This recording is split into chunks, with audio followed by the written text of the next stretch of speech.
listen. Well, good morning and happy Friday. Hey, to all you coffee breakers that's out here joining me today. My name is Senabella, for those of you who have not been introduced to me yet. And for those who know me, it's just a joy to see you again. And as always, it's a beautiful, beautiful Friday morning at 7 a.m. here on the Female Solutions Network. And I'm excited, as I always say, about living and doing the things that I'm blessed to do. And this morning, I'm happy to say that we have an exciting new guest on the show today. Her name is Toni Shelton. And there's so many wonderful and wild and crazy things that we're going to be talking about. She's just a phenomenal sister and a very dear person that I have known for quite a while. And it seems like everybody is someone I've known. But as you know, with relationships, you can know people and then you might know people, right? So during this here hour, this segment of Coffee Break with Senabella, we're going to be exploring all things Toni Shelton. But one of the other things that I want to talk about this is that I've just had like this super busy week. I went from Friday singing for Arbor Day over at Blacks and Green, and I was digging the dirt out and what have you and going through all that. And it was raining and crazy, so I got sick. And then I ended up at home. And then next thing I know, I'm like down for a few days. But then I was right back up and at it. And I got a call from this wonderful sister. Her name is Mary Swopes. And Mary, she decided to gift me with a recognition award called the Women of, wait a minute, I should have it here in front of me, but I don't.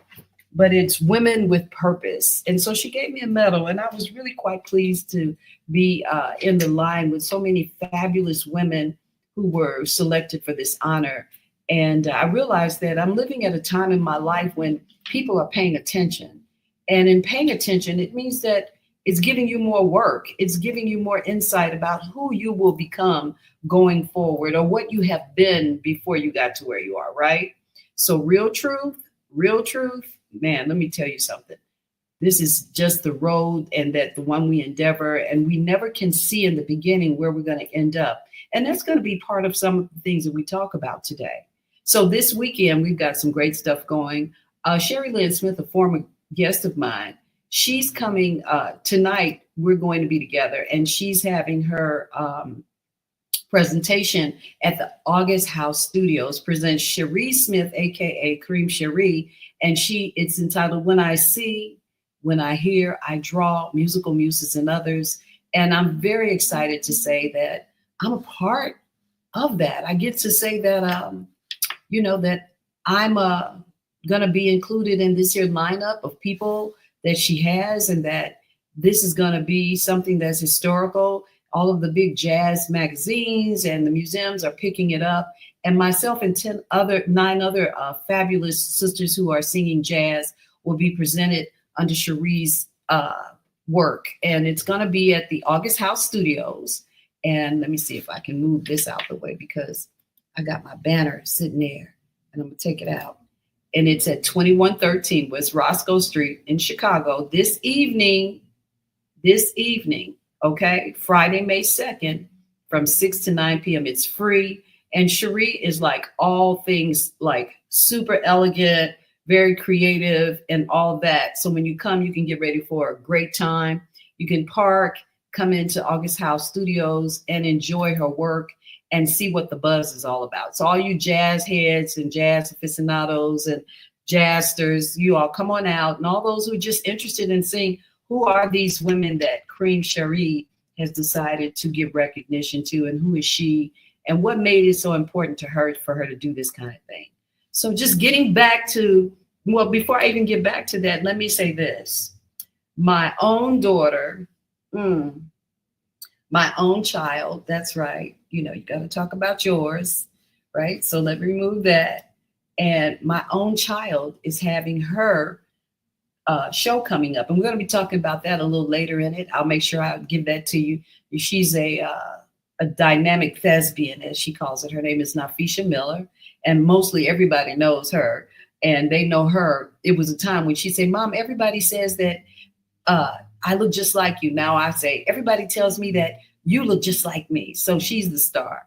So speaking of stars, let's get going and let me take a moment to go and to pay tribute to those who made it possible for me to have this opportunity. Okay, let's go. Women have the power to transform this world. We can end crime and violence if we all agree to do one thing: share. Let's share our wisdom, share our time, share our talents, share our finances, but most of all, let's share our love. This is the female solution. And we're back. And so, as usual, on the mornings of Friday, I talk about singing my good, wake up feeling beautiful song. And I want to do it. And I'm going to pay tribute to Toni Shelton. Hey, Naima. Oh, how are you? Wonderful. It's good to see you. Hey there, beautiful Naima. Oh, and Tracy, good morning. It's good to see you all. So look, I'm going to sing my song. And Tracy, I'm going to have you on here. You're going to sing my song for me too. Anyway, so let's go sing it, and let's just sing it and put the spirit of love and great opportunity to be alive, feeling beautiful. I want to wake up feeling beautiful. I want to wake up feeling beautiful. I want to wake up feeling beautiful. I want to wake up feeling beautiful. Beautiful. I want to wake up with the joy in my heart and love in my eyes. I want to wake up feeling beautiful. I want to wake up feeling beautiful. Feel beautiful. Beautiful. Beautiful. I want to wake up. I want to wake up. Yeah, yeah. I want to wake up feeling beautiful. Yes, yes. And so when you wake up feeling beautiful, you feel beautiful. Now, let me add to the stage this dynamic sister that I have coming in here today. This is somebody I really love and admire and have a soft place in my heart, as I said in the promo. And we share some really wonderful things in our early stages of coming to know each other. And so I, from afar, watched her grow and move on to become such a dynamic human being. She was always that to me, but now she has been that to the world. And she started off being that to the world. Her story is amazing, and we're going to share some of that today. I want you to welcome to the stage Toni Shelton. Hey, Toni. Hello. Good morning. Good morning. See, I sang my song. I heard you. I want to wake up beautiful. I want to wake up. You should. I want to wake up. Because, that's the biggest part of the blessing, right? Amen to that. Yes, yes, yes. Yeah, I have this down as music legend, publicist, producer, entrepreneur, but it's so much more. And if you don't mind, I just want to kind of start off by reading some of the stats and having people to kind of know who you are. And I'm sure that many of the people who know you to some degree, right, but I don't know who really takes the time to really read those things and kind of understand you from your situation, right? And your situation is what you create every day. It's your energy, you're the result of who you are. And so I just want to read this. She says, Sin, I just did an interview in Sicily, in Italy, on house music and my life story. House music was my solace. It took me away from the pain and loneliness of not having parents, grandparents. I pushed myself harder and conquered whatever I set out to achieve. God leads my steps then and now. My babies are my moving force. I push them to follow their dreams. I'm sure I'm that little voice in their heads. And I think that's just so sweet and wonderful. That's what I want my kids. My kids probably are haunted by me. Yeah. They always say, well, Mama, you said this, right? Right. Got a list of things they covered in the interview. And I don't know if we're going to be able to hit all these today, but dang. She says, I worked on the back of a garbage truck for the city of Chicago for 5 years in the 1990s. How many women will say that? I found my mother dead when I was 7 years old, and I have been on my own since I was 17. So let's just start there. Go ahead, Toni. So how you feeling, baby? I'm good. I wake up at 3 a.m. I'm happy. I do my best work at 3 in the morning, midnight. I do my best work. I'm good. I'm blessed.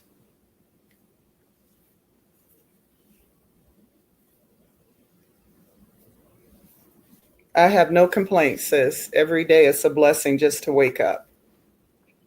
How did you why did you end up working for was it the city of Chicago that you worked on the garbage truck? Yes, it was the city of Chicago Streets of Sanitation. Yes. Mm-hmm. Yeah. What was that like? Really smelly, dirty. Well, we kind of figured that part. It had to be. Maggots, snakes, name it. I've seen it all. Wow. Yeah. And what part of the city were you collecting garbage? Well, they had me all over. Mm-hmm. I was a floater, so I would just go wherever they needed me for the day. Mostly I worked in the 4th ward, and then they transferred me, so I was a floater. Right. Yeah. So was that something that you consciously made a decision to do because you were trying to create income? Was it about being a mom? What was that all about? You know what? I think I just wanted a better job. I only had one kid at the time, mm-hmm. and I just got married, and I just filled out an application. I never thought I would get called, and they probably thought I was a guy. Who knows? But it happened, and I enjoyed it, for the most part. I had fun at it. The guys I won't say that. They would let me drive sometimes and get on the back of the truck, and back then we didn't have carts. I had to pick up my own garbage can. There were no carts. So I had to carry my own load. Wow. That's quite a job. Now you're women who's firemen, right? I'm a firefighter. I'm like, what the hell? Right. But I think I say it not because I think of it so much as a job for a man, but that means that you have this load of confidence that you can do something, right? And you're not thinking you're a female. You look like there's a job. I can handle that, right? I didn't know what it entailed totally, but I wasn't afraid of it, because I'm a little tomboy too. So, I like doing, different things. I wanted to do, be a firefighter too. That just didn't happen in this lifetime. So, You want to be a firefighter too? I did. I actually took the test for that too. I did. Oh, really? Yeah. She's saying all that. So this chick right here wanted to be a firefighter. I really did. That was, man, I've always wanted to be a firefighter. I actually got called, went to the training, and something happened. I don't remember back then. It was so long ago, but I stayed with Streets of Sanitation. Well, let me just say this. I think you are just mighty, mighty. And I'm so proud to know you. But let's talk about the 7-year-old episode. How did that impact your decisions and who you would become? You're losing your mother at 7 and you finding her in that position. Well, and let me just ask first too, also, did she die from natural causes? Well, they said she had a heart attack at 27. I didn't know much at 7. Mm-hmm. All I knew was, Mom, she's not breathing. So me being a 7-year-old, I realized that she was gone. I think I probably put my head to her chest or something. I didn't know what else to do. Mm-hmm. We didn't have a telephone, and there was no cell phones back then.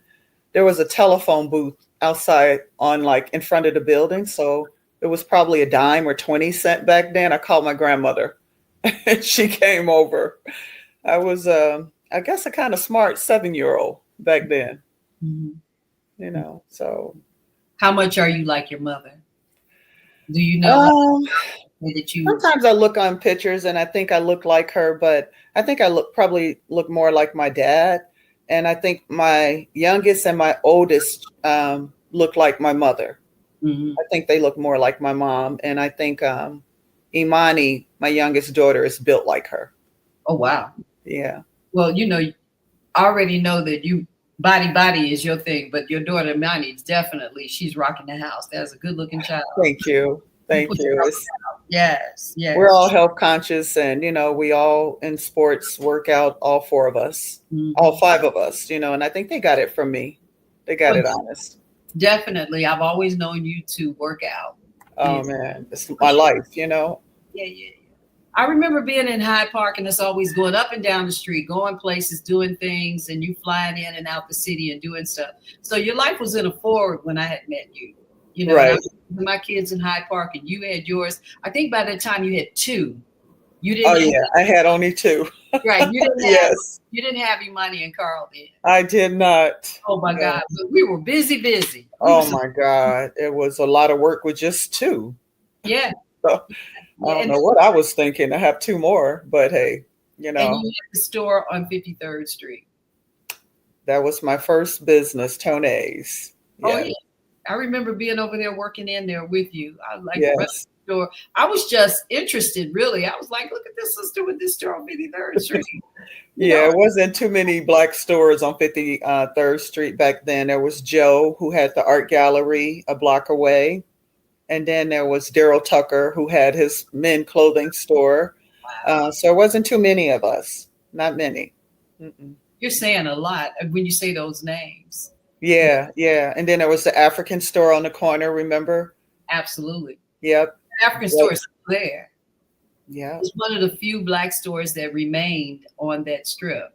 Yep. It was consistent. Yes, for a minute. It had been there for a while. And it was, I don't know what made me say, well, you know what, I think I want to open up a store. I didn't know anything about opening up a store or getting the clothes or anything, but I'm always willing to learn, I remember going into the store and you had and I just started displaying stuff and straightening stuff. And it was just exciting to me. I'm like, this sister has a store. And to me, that meant a lot. And that's part of what was my allure with you, was to watch you do all these different things. And people were calling you Disco Toni. Look, my cat is like losing her mind. Go on. I see that. I'm like, girl, get on her. She's on the other side. Go. Look. God, I see that. I'm like, what is going on over there? When the toot went up in the air, it was time for it to be over. But anyway, and the son always says, get rid of the kids. I'm like, sometimes I just, want them to feel like they can get comfortable. Well, long story short, let me go back. I don't want to digress. Look, that part of your life, the house music was on the scene, and they were already calling you Disco Toni, right? Yes. And you were moving about. And at that time, I was telling Delise, and I were talking about my last episode of Coffee Break about being models at Spiegel's. And I even took you down there, didn't I? I was trying to get all my friends. You got me that job. Yeah, you got me that job. And all my friends to have a job at Spiegel's. Yeah, as a fit model. I was like, they want me, my body.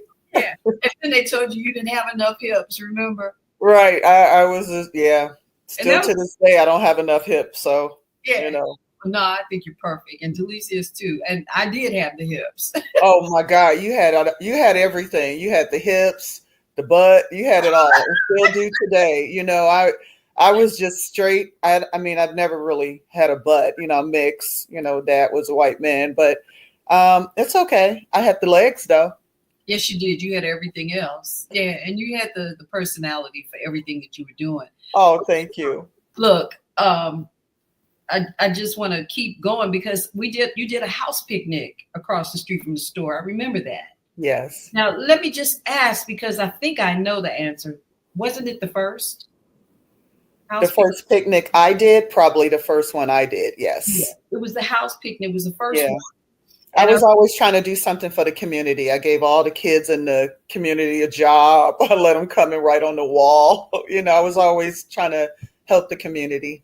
And not only that, but Hyde Park was a buzz. The hip hop situation was like blooming and just blossoming up everywhere. It was taking part of everything, and every artist, every creative way, right? There were young kids or young people were painting on garbage Oh cans. my God, they were everywhere. They had art. They had did a portrait of me in the store. It was the biggest portrait of me I've ever seen before in my life. And I just let them come in and do their thing, play the music. And, I had a hip hop store, not a house store, but a hip hop store. But that was why. And I remember 50 Cent coming out and all of it. So everybody was starting to relate to hip hop and house. Yes. But house was having its own presence. Oh yeah. That was my other side.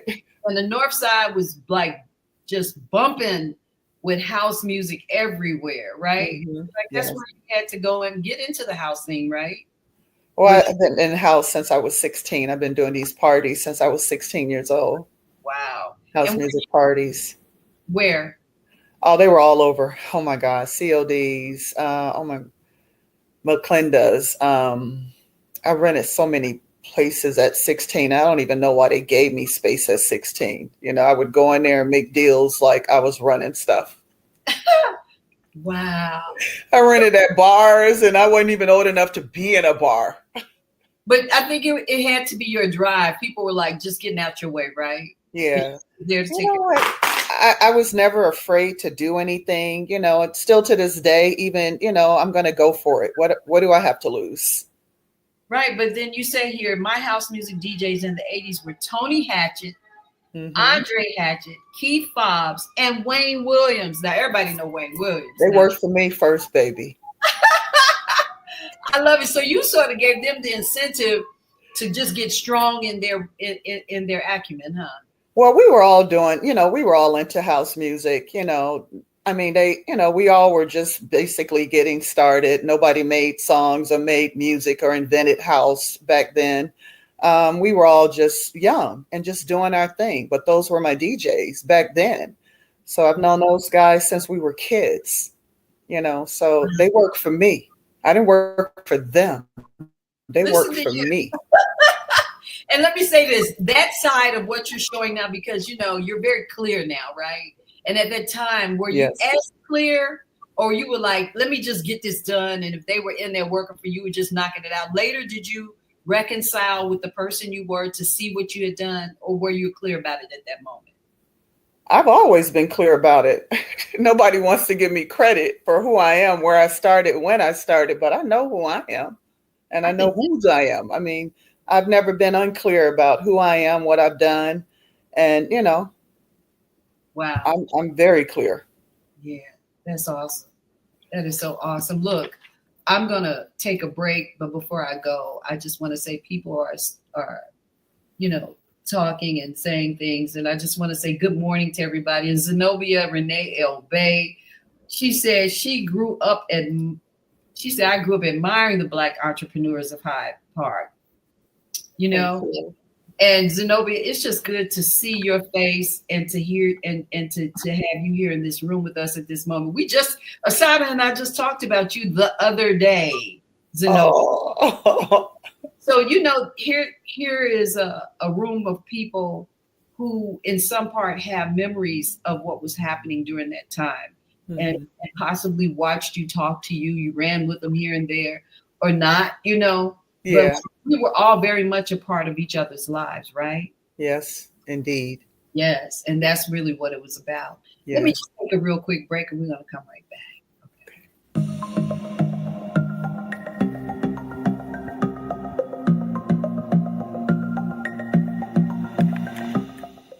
Hi, I'm Barbara. I'm Cheryl. And I'm Naima. We're 3 Black moms. And in case you didn't notice the resemblance, we're also 3 sisters.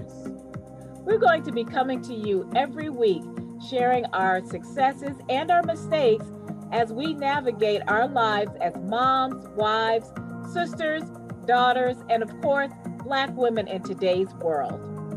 We'll talk about it all: race, politics, religion, economics, culture, and we'll take a look at everything from whether or not to use corporal punishment to how do you teach your children about sex.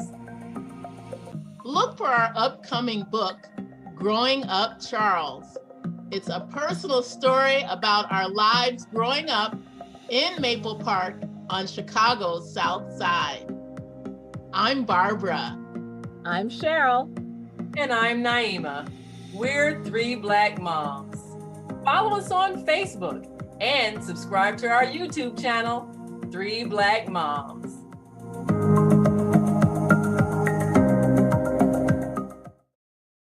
I just love that commercial every time they come on. It's just the whole idea of seeing your sisters on a show together with you. I just love that. I love it, love it. So, Toni, this is unmute your mic. I am trying to, but it's not unmuting. Okay, there we go. So, Toni, there's so much fodder here to go over. You said, I've owned 17 houses in my lifetime. Yes. Which I built from the ground up. And you had the first tiny house with it. Yes. Girl,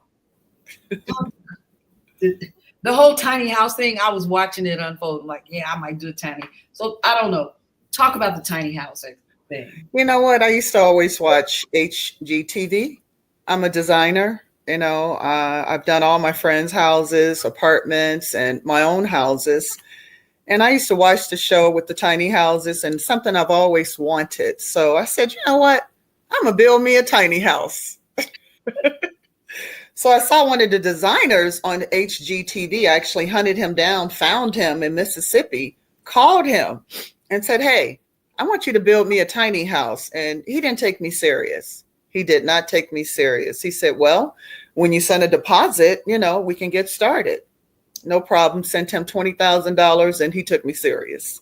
I guess so. And how much did it cost to build that tiny house with $20,000? Well, I was only supposed to build it for like maybe $30,000. I went to $47,000. So, because I kept adding things. I designed it myself. I told him what I wanted, how I wanted it. Dark wood. You know, I love, you know, wood. And it was just a big house. And then I didn't think about where the hell I'm gonna park this house. That was 2016. Tiny houses wasn't out like that then. So it was hard trying to find a place to park it. But I did it. But eventually about 6-7 years later, I sold it, you know, for $57,000. So I remember setting it up for sale. I'm like, yeah. I never got a chance to sleep in it. Carl did. It was on our property in North Hollywood. So he lived in it, you know. And he got a chance to sleep in it every night. I never got a chance to sleep in my own tiny house. So, but well, let me just ask the question. How did your life impact your children's lives? All the things you were doing, how did that impact your children? What drive did that give them? How did it motivate them? Well, I mean, from birth, you know, I was always including them in everything, my photo shoots. And when I would do parties, Jennifer and David, we didn't have iPhones and internet back then. So they would actually go out with me to pass out flyers at night. Mm-hmm. And then they would have to come to the parties and work. I only had 2 kids right back then. And they always saw me just getting and going. They never, you know, I worked for myself. So, you know, and I've been working for myself the last 30 plus years. So they've always seen me just do it. And they're doing it too on their own. They all been gone since 17. So they're just, you know, very intelligent kids and just going out there doing their own things, you know, in different cities, different countries. They're just doing their own things. And I'm proud of each one of them. You know, I tell everybody that we were different moms then because my kids also left home at that same age. Yeah. But that's because we were somewhat, in many ways, preparing them to go on and take on their lives, right? Absolutely. And so acted by a parent that is as robust as what we were as creatives, entrepreneurs, building and guiding our own paths. Right. Able to release and let go. And so motherhood was different than the way that it became with them, you know. And interesting enough, Asada had a question up on Facebook, and she said, I never had and I'm not sure if I'm phrasing it right, but she spoke to not ever having someone make it so that she could be provided for and have to just chill and go, you know, chill and lay back. Mm-hmm. And what was that like? She asked the question. Well, a lot of women start chiming in on it because you know, they were talking about how great it was. And then there were women like, hey, as soon as I have it, I'll let you know. Right. Was your experience in part some of that as well? Or did you always solely kind of like trailblaze? I think I always just trailblazed. You know, I didn't have parents. I didn't have a grandmother. I didn't have anybody.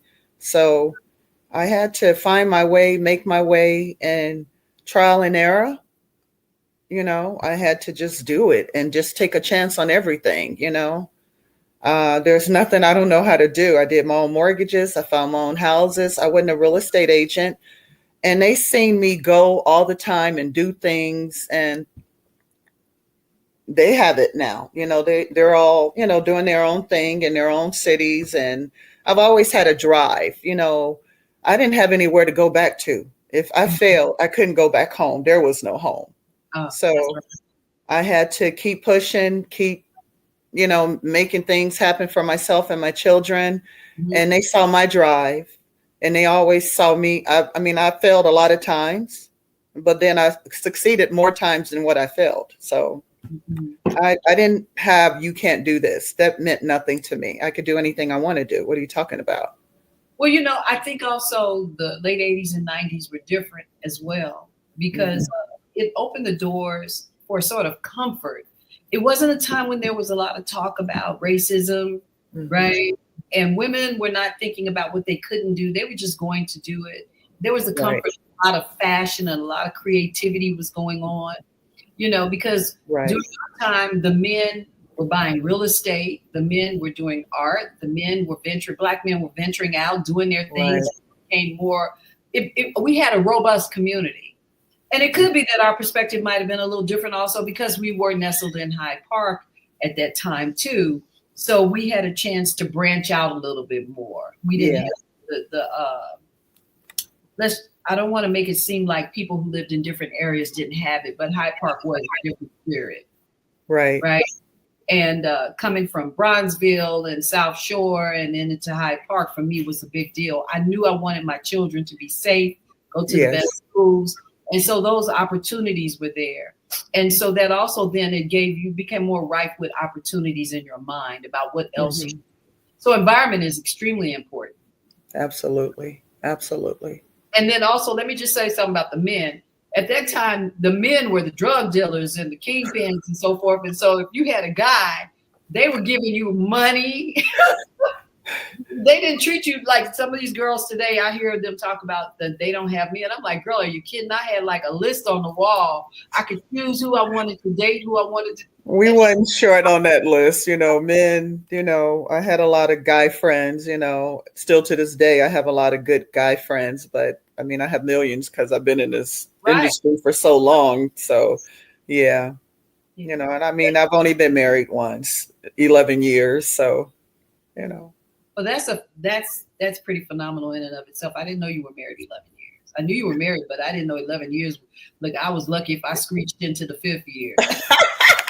Yeah, we did it for 11 years. We tried. But I did. Man, that's a testament to itself. So was your husband a supportive husband? Well, he was in the military for about maybe 4 years, you know, and we moved to San Diego. But I mean, he knew who I was coming into this, you know, and we were young, you know, we were just kids. I think I got married at 27. Wow. And he was like maybe 20, 24, 25. I don't remember, but we were young. We were kids, you know, so.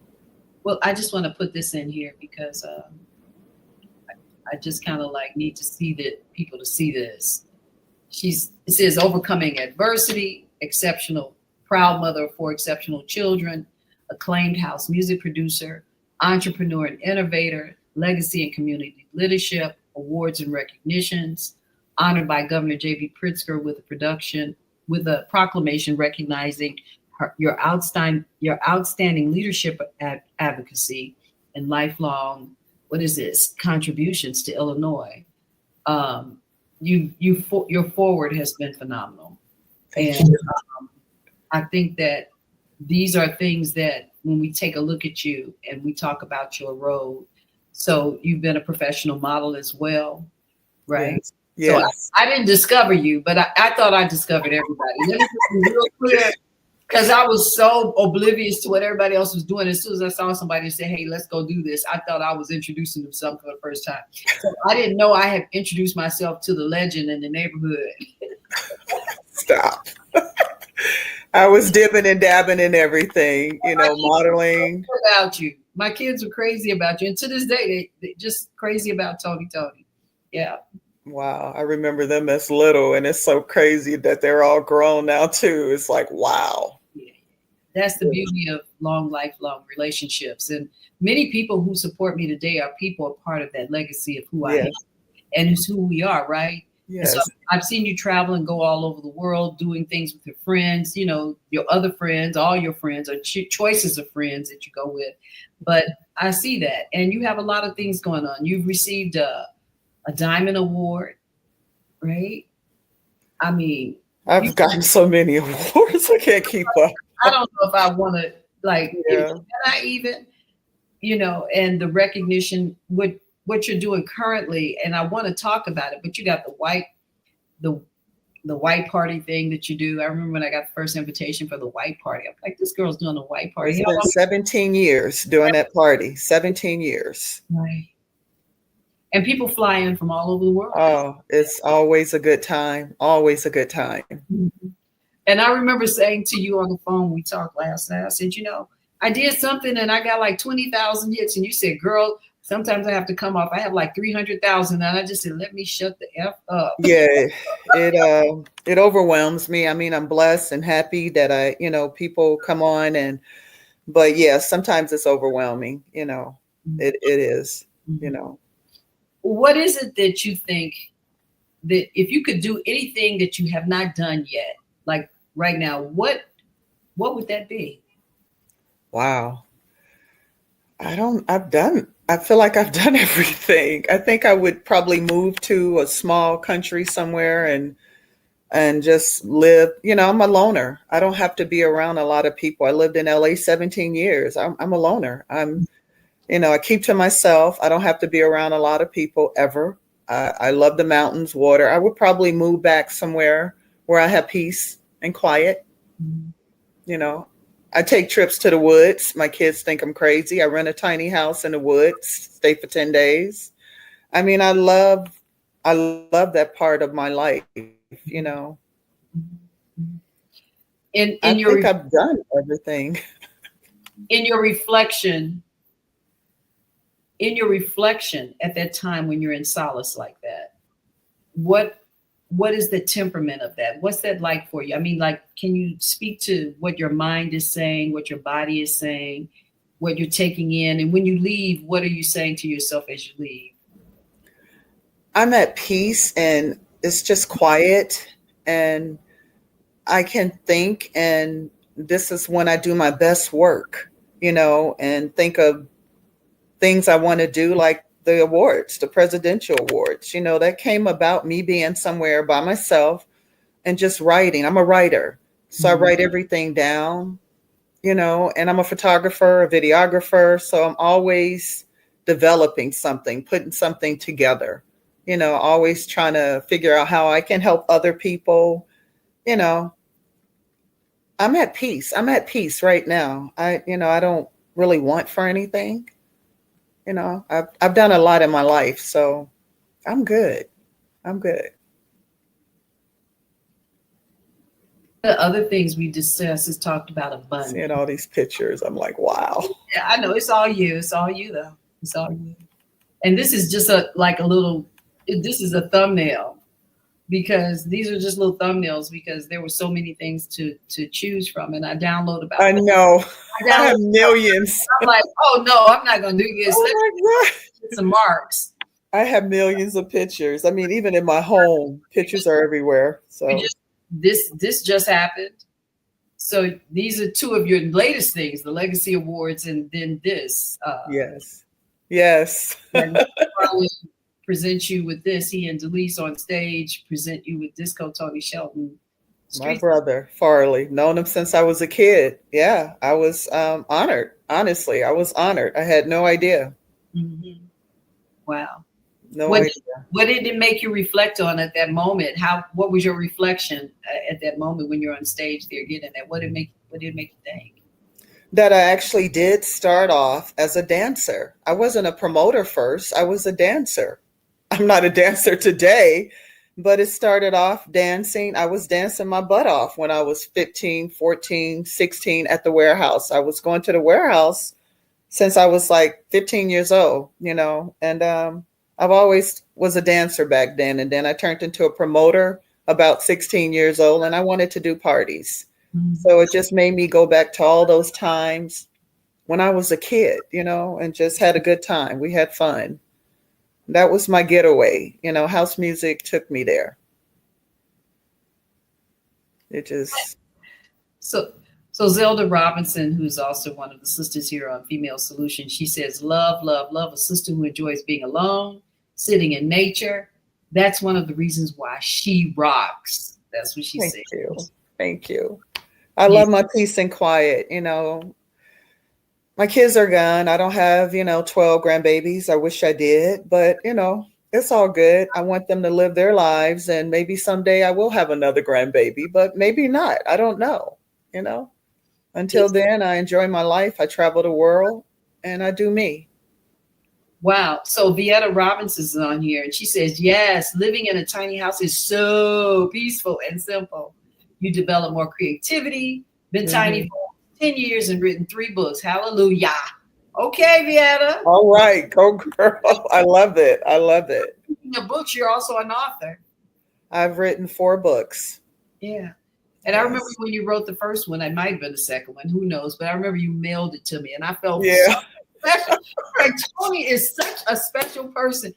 Hey, sis, I'm sending you this. And at the time, I was in a house and living in Markham with my kids. And, and I'm like going, she is just always doing something. I think that our company becomes inspiration too, right? We're inspired by one another. Because I would have been lost without you, girl. You took on something that was really special to me. You took that on for those 2 weeks, and I will never forget that as long as I live, what you did for me. Are you talking about the babysitting? 2 weeks. You ran my store, you ran my children, you ran my house so that I could fly to New York, and because I won a contest. You ran everything for me for 2 weeks. And can I be honest and tell you, I didn't even remember why you left. I won a contest in Essence magazine. Yeah, but all I knew is that the store needed to be watched. We didn't run from each other. And that our kids were like, it was easy. First of all, your kids were darlings. Jennifer and Carl. Easy. It was Jennifer and David. Carl didn't come until 20 years later. Jennifer and David. And David was the finest young kid you ever saw. And he's still fine. Wow. This little boy was like the epitome of a little young 6, 7-year-old Atlas. He just looked amazing. I was like, what the crap? What kid is born with muscle? I know. That little boy will be, 40? I think 40 years old. Is he? And Jennifer, I think, will be, girl, I can't keep up. He's going to either be 39 or 40. Jenny's going to be 41 or 42. I can't keep up. And Jennifer was a sweetheart, too. Oh, my God. Your children were easy and beautiful. Thank you. I remember running and taking them to the house and cooking and coming back. Yeah, you have to do everything. Take them to school. Open up a business. Yeah, but I wasn't really thinking about it. And Mello used to come in the store. He says, oh, you in the store, huh? I'm like, yeah, I'm in the store. Dave. And I still had to go and model at Spiegel's and do all of that other stuff. But it was the makeup of being a woman, right? Wow. We understood and knew who we were, what we had to do, and we just did it. Sisterhood was vibrant. It was real. I'll never forget that, sis. Yeah, I'll never forget that. I got a chance to meet Robert De Niro. I had dinner with Gregory Hines and his wife. It was so much, and that was a great opportunity for me. And I won a contest in Ebony and Essence magazine, right? Yeah, yeah. I think that's the wow of it. I was so busy myself. Yeah. And thinking about what you needed to accomplish more than what we needed to do. Mm-hmm. And so there was no envy. There was no concerns. It was like, okay, and if you leave next time, just give me another day's notice. And we're good, And I didn't stop coming to the store after that. I still kept coming in. No, we remain friends. And I wasn't your employee. I was literally volunteering. yes. Yeah, it was awesome. Thank you for that. Thank you so much for that. I'll never forget that. Girl, thank you. It was awesome. I was learning so much because there is a skill set in volunteerism. Mm-hmm. And there is a heart set and this heartbeat that is created between people when they do things for one another. Yes. That community, the reliability, the knowing that you're doing the right thing and feeling like not exhausted about it. Because when you take on something and you feel exhausted, that means you didn't accept it properly. Yes. You did it, girl. You ran my kids, my house, and my business. Thank you. Well, I'm glad I had that little small opportunity to be a part of your life at that time. You're an amazing woman. And like I said, there's so many things to say about you, but this picture right here was the one that I was like, wait a minute now. I need to go to her house. What picture is this? Straight up lamb. Chilling. I'm like, what the crap? Like she is living it. And that was me sitting on that tiny house that I built that I didn't ever get a chance to live in. Girl, and I wish I had seen it. And today the tiny house would be like perfect for somebody to have. I mean, everyone is living small now, but not in most cases, not by choice. Yes. I mean, in China, they literally live in what would be a tiny house, and 6 people would be in it in spaces. Yeah, sharing a bathroom. Similar to what would have happened during the Great Black Migration when Blacks were moving into Chicago, living in Bronzeville and up to 50th Street, living together in houses and having one bathroom. You see that in movies and so forth. But, it also speaks to how rich our communities are, right? Yes. And your doings speak to how rich we are, how resilient we are, how creative we are, how willing we are to pick up and put on our back and go do what we have to do and still maintain our responsibilities. Yes. When you become a mother, everything else goes out the window. What you want, you got to think about these little people now. So it's a lot of work. Being a mother was one of the hardest jobs I've ever had. Been a single mom at that. So, And I don't know if I ever thought about it like that. It was like, you're doing what you got to do. And at the end of the day, that's what it's about. Parenting is not supposed to be a hardship. It's not. But, when you don't have support, like I said, I didn't have mom, grandma. I didn't have anybody. So just, every time I wanted to do something, I had to pay or take them with me, which was fine. I did what I had to do. And you had the opportunity to do it. You were blessed to have the ability to pay somebody or with you, which a lot of parents don't have that. Yeah. True. That's true. I worked hard all my life to just make sure they had everything. And I'm proud of them. My daughters have degrees. I'm proud of both of them. And my sons are doing what they love, Well, Don Video, the artiste, says he loves him some Toni Shelton. He's my producer for my documentary. Oh, I love that. Okay. Yeah, so you get a documentary together. Hey, Shelton, my guy. I love you too, guy. Yeah. It's look at all the people coming in this room because I done said your name. People I know, but you know. He said, ask her about her documentary she's working on. Well, we're trying to do. Now that I know, producer. I love Don. Take care of this, Don. Look out for your work and hers too. I ain't mad at you. Talk about your documentary. What do you hope to provide as a viewpoint for people? Well, we're talking about house music. And I have about maybe 30 people that I grew up with in the documentary talking about house music and talking about me, how it started, how I started, all about the music, house music. And it's mainly about house music and my start and how I began, and all these people are talking about me. So it's kind of weird, to have all these people who know you from a child talking about you and what you've done for the community. So I'm excited about it. We're shooting a trailer this weekend. So I'm excited. So, you have to invite me to set so I can see what's up. Absolutely. Girl, please. Yes. You and my babies. I know. Oh, I love that. I get to see kids. That would be great.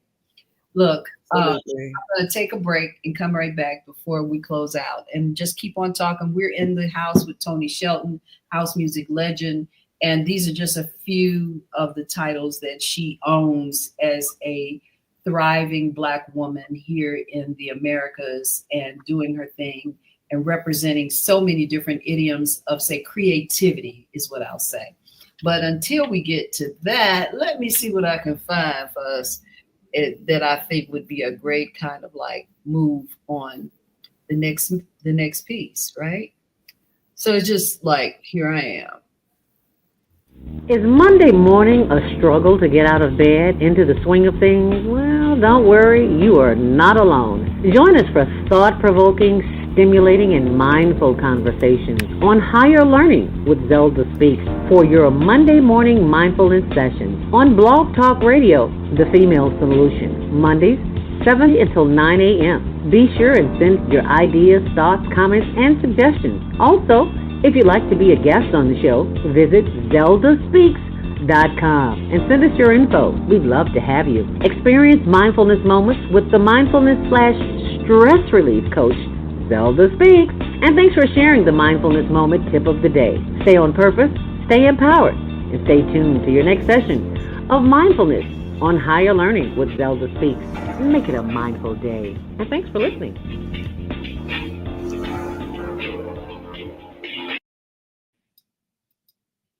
Yeah, so we're back with Toni Shelton, and man, you just got a lot going on, sis. A lot. So can you unmute her mic, please, Asada, because it's not unmuting for me on this end. Can you? Yeah. Can you hear me, Toni? Yes, I can hear you. Yes. Oh, good. Yeah, I'm like, I don't know why my. Okay, he said Teresa Griffin's in your video too. Yes, she is. I love her. Yes, she is in. It's called The Queen of House. Okay. Toni Shelton. That's the name of the documentary. Okay. Yes. Wow. If people did talk. Wait a minute. Where is it at? He said. Toni Shelton says they need to be in that video too. Everybody, well, we all want to be in it, Shelton Fly Guy. I want to be in it too, even if I'm just standing on the corner with our kids holding their hands, Come out this weekend. We're shooting a trailer. Come out. I'll call you. I'll talk to you. Yeah. It's a beautiful thing. It just talks to the hugeness of house music, how it monopolized the city of Chicago in particular, right? And it was played all over the world, but specifically over in Europe, it was a rave, right? It was a rave. Oh my God, yes. Mm-hmm. Yes. Talk about that a little bit. You know what's funny? My son Carl is about to get married, and she's from Europe. Mm-hmm. She's French. And when I met her last year at my all-white party, she said to me, "I already know who you are. My dad remember you when you all were kids, and they live in Europe." He said, "Yeah, I know who Disco Toni is." And I was like, what? Her dad knew who I was then. So when, she met me, she said, "I know who you are already," because my father grew up with, not with you, but he was on the house music scene. So I'm like, they're in Europe. I'm here in Chicago. And he knew who I was. And I was shocked. So that's my new daughter-in-law to be soon. That's your new daughter-in-law to be soon. You're about to have another child married. So is that all four? Or is that all three? No, it's three. I have Carl is about to get married, and Jennifer and David are married, and Imani is single for now. Yeah. So, yeah. And why don't you talk about your kids a little bit about what they do? Jennifer works in fibers. She's always been in designing, working for the big designers, and now she's working with fibers, how you make the material and the clothing. So she's been doing that over 10 years, and she's in Brooklyn. She's my oldest. And David. She works with a lot of big designers, right? Oh, big. She's worked with every major designer, every store, she works with them. And she has an office in Manhattan. Very proud of her. I saw that she was designing a gym shoe. And she did a gym shoe. I forgot. They do so much. I can't keep up. Well, when I see it, I just put it in a file in my brain. I said, okay. Yes, she designed a gym shoe for a major shoe designer. I was so proud of her. And I'm like, oh my God, they're all artistic. All my kids are. And then David is looking like an atlas, ends up being what? He turns into, that's his whole profession now, right? Who, Carl or David? David, he's he trains celebrities in Hollywood. That's what I mean. Yeah, he works with everybody. Eric Benet, name it. It's so many of them. I can't keep up. He trains celebrities in Hollywood. And then he also helped me take care of my brother, John, who lives with him in Los Angeles. What a blessing. David was always a phenomenal spirit to be around. I really, really love your son, David. I know. Yeah. He was David, right? Yes, just a beautiful spirit and easy and not quick to speak. I think he's the most like me. He has my traits: go getter, make it happen type spirit. Real estate, parties. He's more like me. David is, and they say he looked more like me too. So he's a model and all that. Yeah, I know. I remember. Yeah, and Carl. He didn't want to model. Carl never wanted to model. He never wanted to be in the industry. Carl never wanted to do any of this. All he wanted to do was skateboard. That's all he ever wanted to do. But he ends up becoming the skateboarder. Well, right? He had graduated from high school. He was the only one at home for 7 years. After everybody's gone, it was just me and him. And I'm like, well, dude, what are you going to do? He's like, Mom, I'm going to become a pro skateboarder. I said, well, Debbie, you better get started right away. I never thought he would actually become a pro skateboarder. He said, that's what I'm going to do. But then he does, because we ran out of time. I want to make sure we get the kids in. But then he does, and he gets recognized. Oh, my God. He's with Adidas, Chocolate, and about 20 other companies. And then he gets a skateboard, and he puts his mom, a picture of you. 2 skateboards, T-shirts, sweatshirts, hats, everything. He put his mom. I didn't know. It was a surprise. I had no idea. And then my baby girl, Imani. I'm sorry, go on. Then he gets picked up by Pharrell and he walks. Oh, yeah. He just did a commercial with Pharrell for champagne. He just did a commercial, and Pharrell put him in 4 runway shows and put him first. Tokyo, Hong Kong. Oh, my God. He put him first. He did the Louis Vuitton show. That's what we saw. Did it 4 times. Yes. And what a fine young man. I mean, as in like physically fine. And then let me race to this.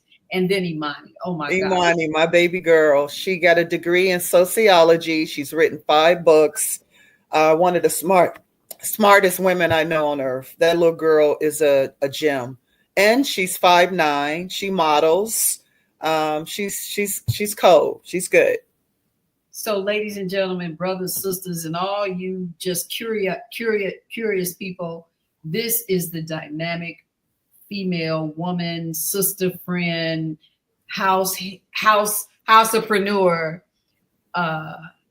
Toni Shelton. It's been just the pleasure of my life to have you here this morning.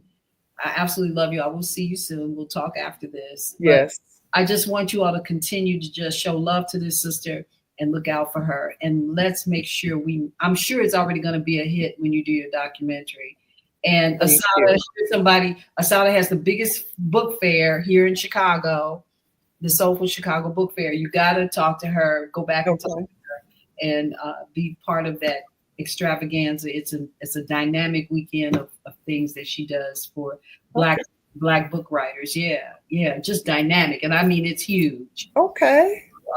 I can keep going on because as I start talking about people, my head starts opening up like a library, thinking about like, where are they on the stage? Poor thing, you poor thing. I can't help it. It's why I'm blessed to be here at Coffee Break with Senabella, and I'm blessed to have any and all of you here with me. thank you so much for coming in today, loving on Toni and showing me love. Hey, have a great weekend. For those of you that can, on May 11th, on the 9th through the 11th, my daughter Nafisha is in Girlfriends. I'm going to put it up on my page. You'll see it. And then, of course, tonight I'm with Sherry Lynn Smith at the August House Gallery, where the exhibitions, I'm one of 10 with the muses of the musical muses of Sherry Lynn Smith, a jazz portraitures of the top 10 that she saw, that she loved, that she drew. So I'll see you soon. I'll put all that information on my page. Anybody who wants it. Toni, I love you to life. See you soon. God bless everybody. Have a great weekend. Okay.